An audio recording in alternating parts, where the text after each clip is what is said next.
Good morning, students. Today we will read chapter 8 of history, Life in Towns and Villages. गांव और कस्बों में जीवन या गांव और कस्बों का जीवन. The big idea. और इस लेसन का पढ़ने का जो आइडिया है वो क्या है? सेकंड अर्बनाइजेशन मीन्स दूसरा शहरीकरण. पहला शहरीकरण कब हुआ था? Indus valley civilization means Sindhu घाटी सभ्यता में उसको फर्स्ट अर्बनाइजेशन कहा जाता है. और जो मौर्य काल के दौरान जो अर्बनाइजेशन हुआ, शहरीकरण हुआ गांव का कस्बों में, उसे सेकंड अर्बनाइजेशन कहा जाता है. फीचर्स ऑफ सेकंड अर्बनाइजेशन, दूसरे शहरीकरण की विशेषताओं के बारे में पढ़ेंगे. विलेज लाइफ, गांव के जीवन के बारे में. सोर्सेज ऑफ द पीरियड, और इस युग के स्रोतों के बारे में. केस स्टडी ऑफ तमिलाकम, और तमिलाकम शहर की हम, ये एक पोर्ट है, उसकी हम केस स्टडी करेंगे, उसके बारे में भी पढ़ेंगे. हिस्ट्री मेकर, इसके हिस्ट्री मेकर है Alexander Cunningham. An archaeologist was the first director general of the archaeologist survey of India. ये भारत का जो आर्कियोलॉजिस्ट मीन्स पुरातत्व जो विभाग था पहला, ये उसके डायरेक्टर जनरल बने थे. कौन? Alexander Cunningham. He identified the major ancient cities like Takshashila, Vaishali, Nalanda and Kaushambi. और इन्होंने आइडेंटिफाई किया या फाइंड आउट किया द मेजर एंशियंट सिटीज, प्राचीन शहरों को, जैसे कि Takshashila, Vaishali, Nalanda and Kaushambi. From the details available in the accounts of Roman authors such as Pliny and the travel log of Chinese pilgrims such as Faxian. It means, और इन्होंने हमारे पास इन शहरों की डिटेल भी उपलब्ध है. अवेलेबल मीन्स उपलब्ध है. In the account of Roman authors, जो रोमन लेखक हैं, जैसे कि प्लिनी की बुक में. द ट्रैवल लॉग, यानी कि यात्री, जो तीर्थ यात्री थे, of Chinese pilgrims. Travel log होता है यात्रा वृत्तांत. जो चीन से तीर्थ यात्री आए थे भारत में तीर्थों की यात्रा करने के लिए, वो कौन से तीर्थों की यात्रा के लिए आते थे? बौद्ध धर्म की. सच एज फैक्सियन, जैसे कि फैक्सियन, उसके उनके द्वारा लिखे गए तीर्थों के वृत्तांत से भी हमें इन शहरों के बारे में जानकारी मिलती है. He was able to identify the location of this ancient cities. और जो अलेक्जेंडर कनिगम हैं, वो इन प्राचीन शहरों की लोकेशन को आइडेंटिफाई करने में, पहचानने में सफल हुए. बिगनिंग ऑफ अर्बनाइजेशन, शहरीकरण की शुरुआत. सेकंड अर्बनाइजेशन, दूसरा शहरीकरण. इंक्रीज इन एग्रीकल्चर प्रोडक्शन, जो एग्रीकल्चर यानी कि कृषि उत्पाद थे उनमें बढ़ोतरी हुई. Growth of trading class and trading network, और इसके अलावा जो हमारी ट्रेडिंग क्लास यानी कि व्यापारी वर्ग की और व्यापार के रास्तों की या रूट की भी, उनमें भी विकास हुआ. Move from barter system to use of coins. Barter क्या होता है? कि एक वस्तु के बदले दूसरी वस्तु को लेना. This is called barter.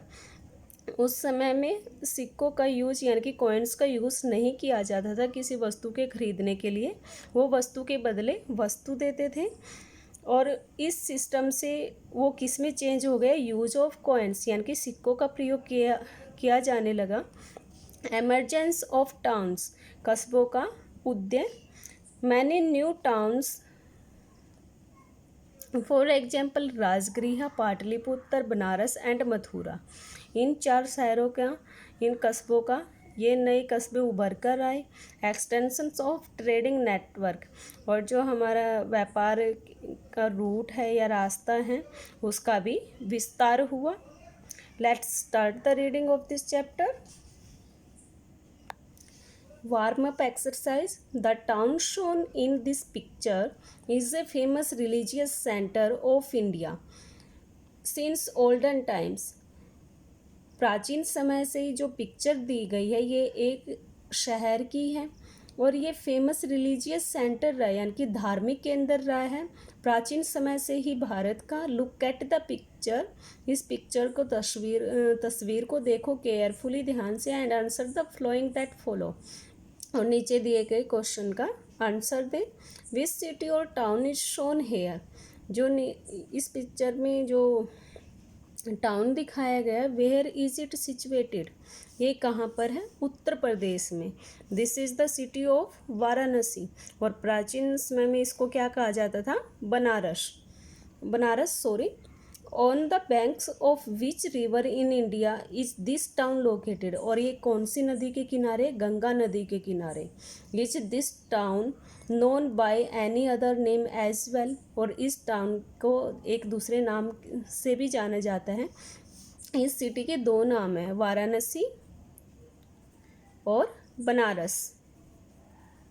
Banaras इसे प्राचीन समय में कहा जाता था और आज इसे वाराणसी कहा जाता है. The second urbanisation. By 300 BC many towns emerged in India. बहुत सारे टाउन्स या शहर इंडिया में उभरे.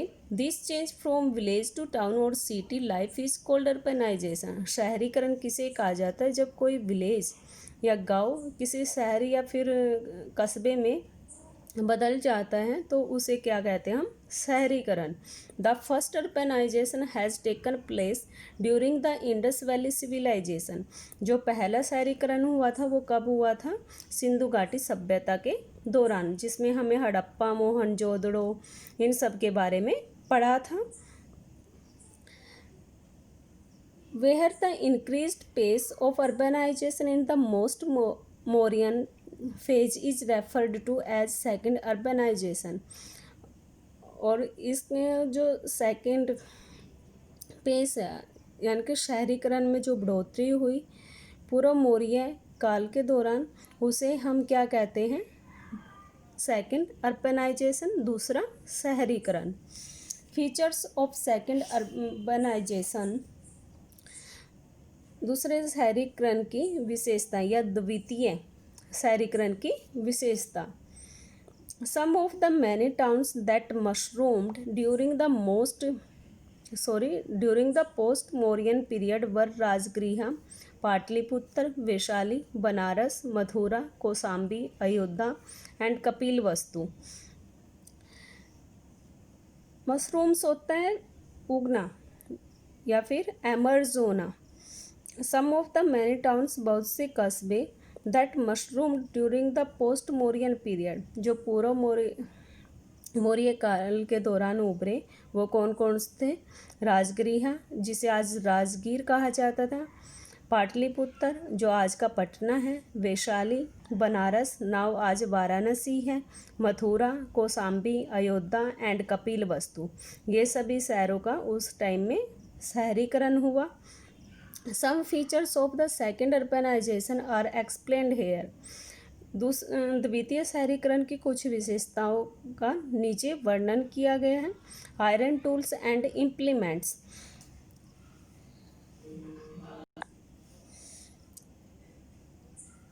लोहे के औजार और वस्तुएं. The use of iron was extensive at this time. Extensive means बहुत ज़्यादा इसका लोहे का यूज़ किया जाता था इस समय में. It became possible to clear the deep forest with the help of iron implements. और लोहे के औजारों की सहायता से जो गहरे जंगल हैं उनको साफ करना भी संभव हो गया था, पॉसिबल हो गया था. Since the area of cultivation increased. इससे जो खेती करने का जो एरिया है, जो जगह है, वो इंक्रीज हुई, बढ़ गई. It resulted in agriculture surplus.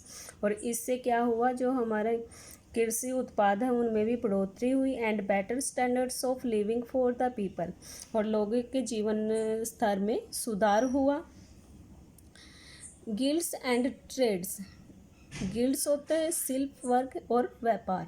The emergence of business communities, जो व्यापारी वर्ग है या समितियाँ हैं, सच एज द सेथीज, गहपतीस एंड सर्थवाहास, इन सब का उदय हुआ। Was also an important factor behind the growth of townships, और ये शहरों के उदय के होने के पीछे महत्वपूर्ण तथ्य थे। ड्यूरिंग द सेकेंड अर्बनाइजेशन, द्वितीय शहरीकरण के दौरान द ट्रेडिंग क्लास ग्रू, व्यापारी वर्ग का उदय हुआ। पीपल ऑर्गेनाइज्ड देमसेल्व्स, और लोगों ने अपने आप को ऑर्गेनाइज कर लिया, संगठित कर लिया।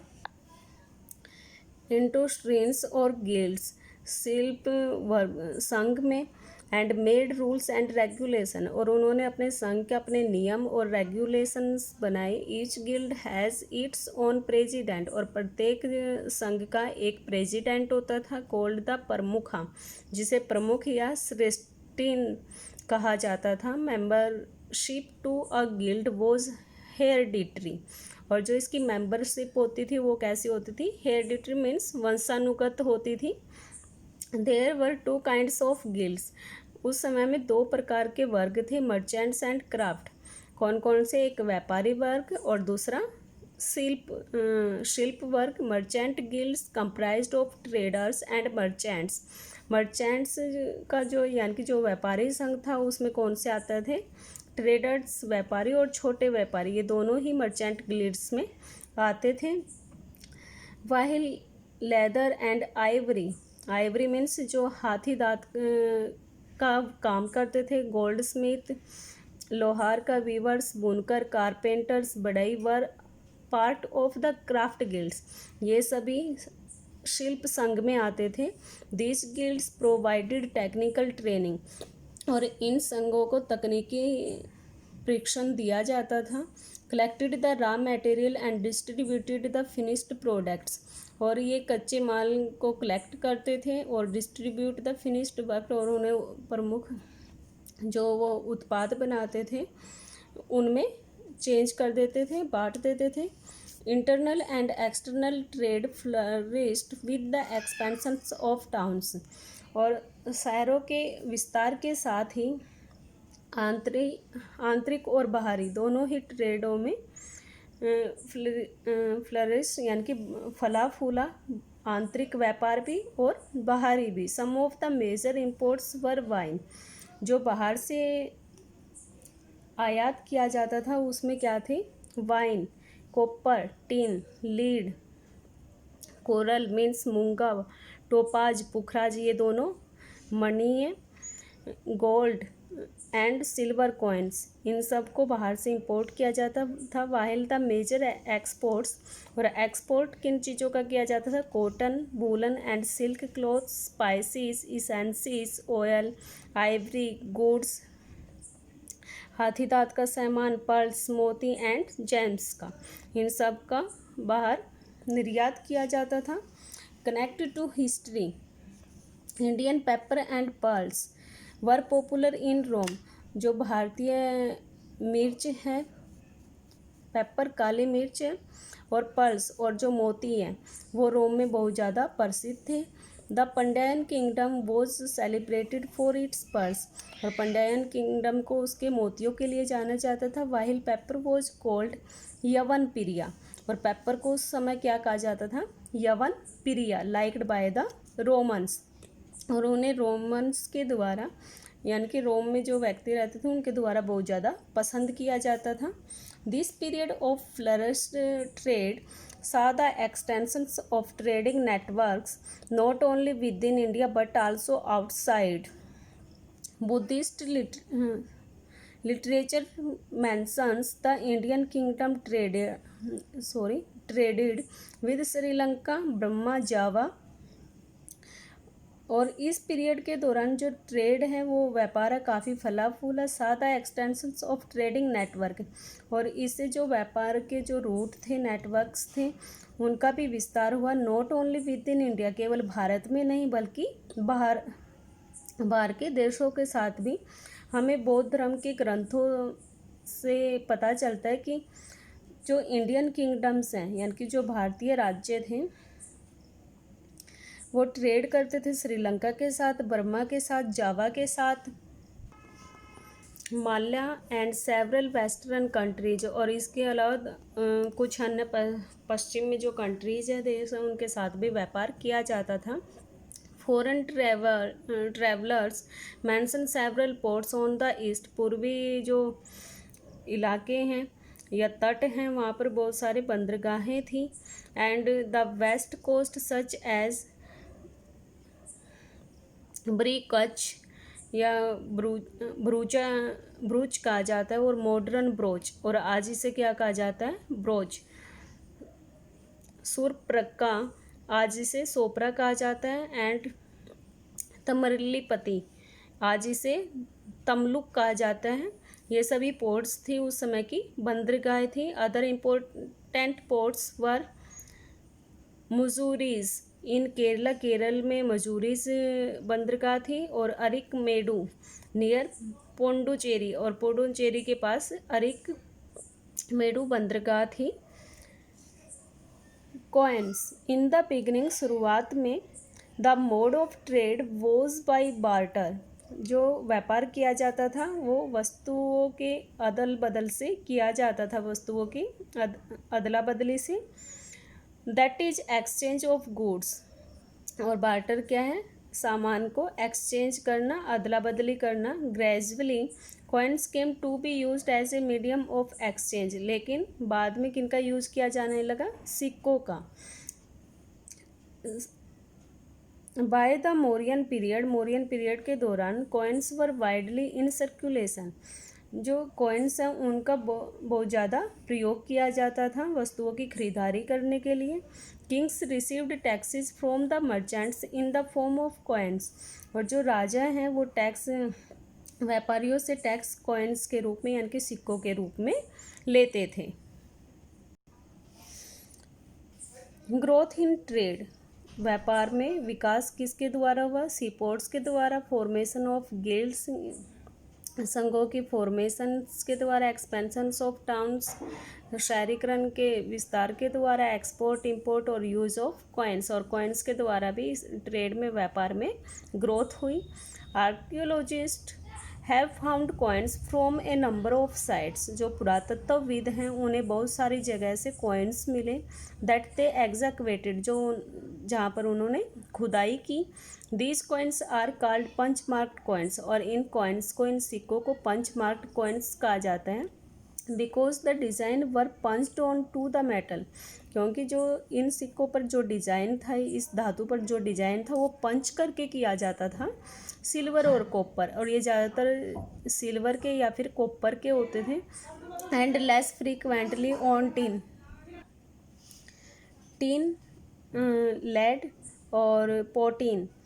पोटीन एक मिश्र धातु है, इनके सिक्के बहुत ही कम पाए जाते थे, ज़्यादातर सिल्वर और कॉपर के सिक्के ही प्रयोग किए जाते थे। Many punch marked coins have been, बहुत सारे जो पंच मार्क्ड कॉइन्स हैं एग्जैक्वेटेड, वो खुदाई के समय मिले। Several casting of copper coins have been found at the site of Sanchi, और कॉपर कॉइन्स हमें जो सांची की जगह है वहाँ से प्राप्त हुए हैं। वो कैसे सिक्के, कॉपर के, तांबे के सिक्के। Front and reverse sides of a silver punch marked coins from the Mauryan period, और ये दो पिक्चर दी गई हैं पंच मार्क्ड कॉइन्स की, एक फ्रंट है और दूसरा उसकी रिवर्स साइड है यानी कि बैक है, और ये सिक्के मौर्यन पीरियड के दौरान यूज़ किए जाते थे। और ये कैसे कॉइन है, सिल्वर के, चांदी के। That's all for today's session students. Today's work is to read this chapter 2 or 3 times for better understanding. Thank you. This is your today's work.